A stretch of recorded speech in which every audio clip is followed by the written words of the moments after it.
પર વિજય ભગતના ગ્રુપ તરફથી આક્ષેપ કરનારા ગ્રુપ તરફ એવી આપવામાં આવી છે કે તમે જો કહેતા હો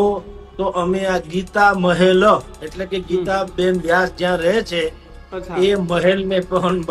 પાડી નાખીએ। હવે ભાઈઓ તમને બધા લોકોને ખબર છે કે સત્તાધારની અંદર આ વિવાદ છે મિત્રો કરીબ 1-2 અઠવાડિયાથી ચાલી રહ્યો છે। આ વિવાદની અંદર મિત્રો ક્યાંક ને ક્યાંક વિજય ભગતને ટાર્ગેટ કરવામાં આવ્યો છે, કારણ કે મિત્રો વાત કરતો વિજય ભગતના સગા ભાઈ એવા નીતિનભાઈ ચાવડાએ જ્યારે પણ મિત્રો વાત કરી તો આ વિજય ભગત ઉપર આરોપ નાખ્યા હતા, ત્યારબાદથી અત્યારે મિત્રો ઘણા બધા લોકો છે તેના ઉપર આરોપ નાખવા માટે બહાર આવી રહ્યા છે। હવે ભાઈઓ આના વિશે કેટલું સાચું કેટલું ખોટું શું મિત્રો વાત કરી તો સત્તાધારને બદનામ કરવા માંગે છે, બધી જ માહિતી ઓલરેડી ચેનલમાં તમને બધા લોકોને જોવા મળી જવાની છે, તો જલ્દીથી સબસ્ક્રાઇબ કરી લેજો। આપણે ચેનલમાં આવા નવા ઇન્ટરેસ્ટિંગ વાયરલ ટોપિકના વિડીયો સૌથી પહેલા તમને બધા લોકોને જોવા મળી જતા હોય છે। હવે ભાઈઓ મિત્રો વાત કરીએ તો સંતનું સૌથી મોટું ધામ એવું સૌરાષ્ટ્રનું સત્તાધારની અંદર વિજય ભગત ઉપર મિત્રો ખુલ્લેઆમ ભાઈ અત્યારે નવા આરોપો લાગી રહ્યા છે, જેની અંદર ત્યાં ઘણા બધા મહિલાઓ કામ કરતા હતા તે પણ આરોપો નાખી રહ્યા છે વિજય ભગત ઉપર, અને ક્યાંક ને ક્યાંક ત્યાં ઘણા બધા લોકો સાધુ સંતો હતા તે મિત્રો વાત કરી ત્યાં તો અત્યારે નથી, પરંતુ ભાઈ તે બહાર છે તે મિત્રો વાત કરીએ તો વિજય ભગત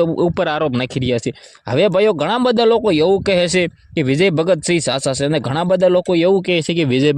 ભગત છે તે ખોટા છે। હવે ભાઈઓ આપણે કોઈ પણ પ્રકારનો વિરોધ કરતા નથી, આ તો ભાઈ સોશિયલ મીડિયાને આધારે જે પણ લોકો ખુલાસાઓ કરે છે તે તમારા સમક્ષ હું લાવું છું, કારણ કે મિત્રો આ નથી સત્તાધાર છે, સંતનું ધામ છે, હું પોતે મિત્રો ગીગાબાને બહુ જ માનું છું, અને મિત્રો સત્તાધારની અંદર હું ઘણા વાર મિત્રો દર્શન કરવા આવું છું, પરંતુ મિત્રો આ તો ભાઈઓ સોશિયલ મીડિયાના આધારે જે પણ વાયરલ થઈ રહ્યું છે તે માટે તમને બધા લોકોને ઘણા બધા લોકો કહેતા હોય છે કે તમે ભાઈ વિજય ભગતને બદનામ કરો છો, તો ભાઈ એવું નથી ભાઈ। વિજય ભગતને મિત્રો આપણી તરફ આવાની દ્રષ્ટિએ મિત્રો અલગ અલગ લોકો ઘણા બધા વિજય ભગતને પણ માને છે અને ઘણા બધા નથી માનતા। હવે ભાઈ હવની મિત્રો દિલની મરજી હોય, બાકી વિજય ભગત છે મિત્રો તમને લોકોને તો ખબર જ છે કે ઘણા વર્ષથી ત્યાં 2004 પછી અત્યારે ત્યાં પોતે એમ કીધું શ્રદ્ધા રાખીને મિત્રો ત્યાં એમ કીધું દર્શન કરીને સેવાઓ આપે છે, પરંતુ ભાઈઓ અત્યારે લોકો ક્યાંક ને ક્યાંક તેને બદનામ કરે છે। હવે ભાઈઓ આના વિશે કેટલું સાચું કેટલું ખોટું એ તો ખબર નથી, પણ ચેનલને ઓલરેડી સબસ્ક્રાઇબ કરી લાગજો, કારણ કે મિત્રો જે પણ ખુલાસાઓ થાય સૌથી પહેલા તમને બધા લોકોને આ ચેનલમાં જોવા મળી જવાના છે। આજના વિડીયોમાં અત્યારે આટલી જ માહિતી, આપણે એક નવા વિડીયો મળી જશે। બધા જ લોકોને જય હિન્દ।